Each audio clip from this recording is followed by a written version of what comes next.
జాతరకు అని ఆడొక 100 మంది 200 మంది తయారయ్యారట. ఇది కూడా నీకు కళ్ళకు కనబడతలేదా కిషన్ రెడ్డి గారు? అంటే మీరు ప్రజలు ఎట్లా ఉన్నారు అనే కూడా మీకు కనబడతలేదా? ఎట్లా జీవిస్తున్నారని కూడా మీకు కనబడతలేదా? అసలు కొన్ని సోషల్ మీడియాలో ఈ బస్సు ప్రయాణం మహిళలు అయితే ఉచితంగా సోనియా గాంధీ సీఎం రేవంత్ రెడ్డి ప్రవేశపెట్టిన తర్వాత 2 నెలల్లో సీట్లు దొరకక కొట్లాడుతున్నారు మహిళలు. అక్కడ ఆర్టీసీ బస్సులో సీట్లు లేవు, కూర్చోవడానికి మహిళలకు సీట్లు లేవు. ఎందుకంటే డిమాండ్ పెరిగింది. ఉచిత ప్రయాణము డబ్బులు లేకుండా చుట్టాల దగ్గరికి పోయినా, ఇంకెక్కడ బంధువుల దగ్గరికి ఎక్కడైనా పోయినా, ఏదైనా గుడ్లకు పోయినా, ఏదైనా గోపురాలకు పోయినా, ఏదైనా దావత్తుకు పోయినా, మహిళలు ఎక్కడ పోయినా ఈ తెలంగాణ ప్రాంతంలో ఉచితంగా ప్రయాణము ఫ్రీగా చేస్తున్నారు. సీట్లు దొరకక ఇబ్బంది పడుతున్నారు మహిళలు. ఇది సోషల్ మీడియాలో కూడా, ఎలక్ట్రానిక్ మీడియా, ప్రింట్ మీడియాలో వస్తున్నాయి కదా కథనాలు. ఇది కిషన్ రెడ్డి కనబడలేదా? కావాలంటే కిషన్ రెడ్డి గారు ఒకసారి మీ భార్యను కూడా ఆర్టీసీ బస్సు ట్రై చేయమని చెప్పండి. కిషన్ రెడ్డి బీజేపీ రాష్ట్ర అధ్యక్షులు భార్య ఒకసారి ఎక్కడ బస్సు ఎక్కిన తర్వాత ఆ బస్సులో కిషన్ రెడ్డి గారి భార్య బస్సులో ఎక్కి ఒకవేళ టికెట్ ఫ్రీగా ప్రయాణం అవుతుందా లేదా ఒకసారి చెక్ చేయండి. ఆ పని చేయండి. మీకు కొంత అవగాహన కోసం చేయండి. అది బురద జల్లుడు పని చేసుకోండి. అది ఈ బురద జల్లుడు లేనిది ఇట్లా వేస్ట్. ఎందుకంటే నువ్వు ఒక సెంట్రల్ మినిస్టర్వి, ఒక రాష్ట్ర అధ్యక్షునివి, నీకు గింత కూడా నీకు ఇన్ఫర్మేషన్ లేకపోతే, రాష్ట్రంలో ప్రజలు ఎట్లున్నారో అనే ఇన్ఫర్మేషన్ లేకపోతే నువ్వు ఏం సెంట్రల్ మినిస్టర్వి, నువ్వు ఏం రాష్ట్ర అధ్యక్షునివి? నంబర్ 1. నంబర్ 2 ఇంకోటేది, నేను ఇంకో మాట చెప్తున్నా. ఇప్పుడు మేము 2 నెలల్లోనే ఇంతమంది లబ్ధిదారులు మహిళలు. నువ్వు మొదలు దీనికి జవాబు చెప్పు. 10 ఏళ్ళు అయింది. పేదవాడికి 15 లక్షల రూపాయలు ప్రతి అకౌంట్లో 15 లక్షల రూపాయలు నల్లధనాన్ని తీసుకొచ్చి భారతదేశంతో పాటు తెలంగాణ ప్రాంతంలో ఉన్న అందరి అకౌంట్లలో పేదవాళ్లకు 15 లక్షల రూపాయలు వేస్తా అని ఒక ప్రధానమంత్రి మోడీ స్వయంగా చెప్పిన తర్వాత కూడా ఇప్పటి వరకు కూడా అమలు కాలేదు. దానికి జవాబు నీ రథయాత్ర మీదకి చెప్పగలవా?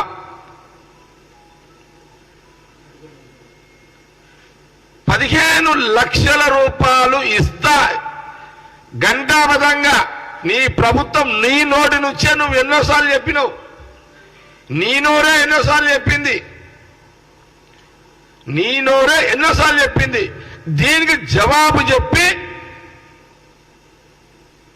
నువ్వు మమ్మల్ని ప్రశ్నించు. కాంగ్రెస్ పార్టీని, కాంగ్రెస్ ప్రభుత్వాన్ని ప్రశ్నించు. నీ ప్రధానమంత్రి అన్న మాటనే, నువ్వు సెంట్రల్ మినిస్టర్వి, నీ మాట నువ్వే నిలుపుకోలేవు. ఇంకో మమ్మల్ని ప్రశ్నించే అధికారం నీకు, అర్హత నీకు లేదు.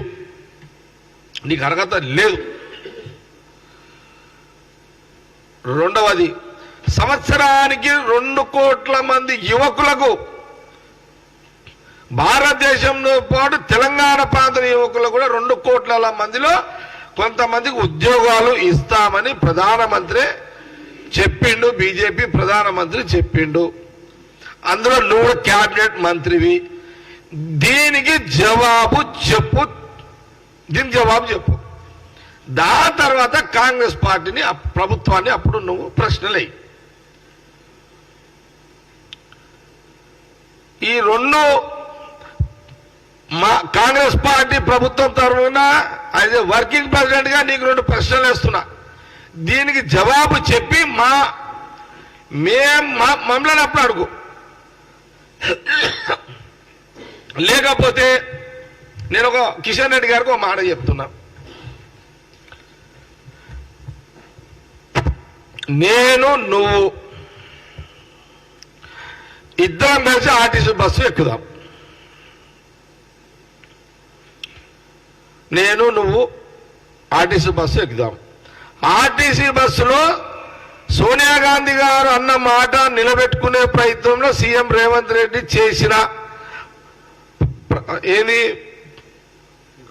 ఫ్రీ బస్సుని చెక్ చేద్దాం. చెక్ చేద్దాం. దీనికి ఏమన్నా నువ్వు ధైర్యం చేస్తావా? దీనికి కిషన్ రెడ్డి గారు ధైర్యం చేస్తారా? ఇది ప్రశ్న.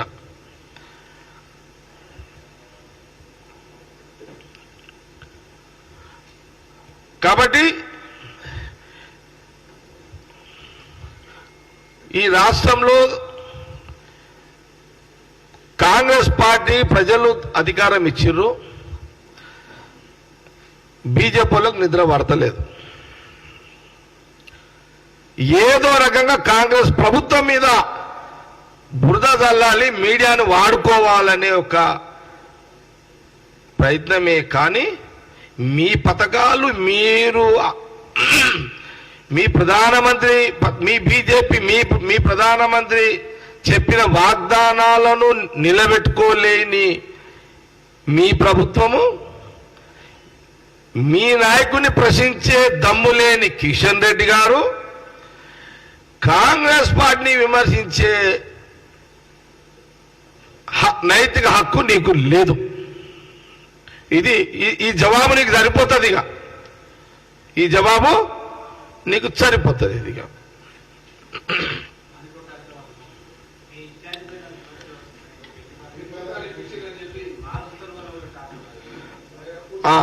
ఇంకొక మాట, రథం ఎక్కింది కదా, ఇక గుర్రం ఎక్కిన కథ విచిత్రంగా ఉంటుంది ఇదంతా. ఇక గుర్రం ఎక్కిన కదా ఏదో మాట్లాడాలి కదా అంటే ఎట్లా? కిషన్ రెడ్డి గారు, మీరు ఒక సెంట్రల్ మినిస్టరు, ఒక బీజేపీ ప్రెసిడెంటు, ఇక గుర్రం ఎక్కంగానే ఏం చూస్తలేదా? ఏం నీకు రథం ఎక్కగానే ఏం మాట్లాడకూడదు వస్తలేదా?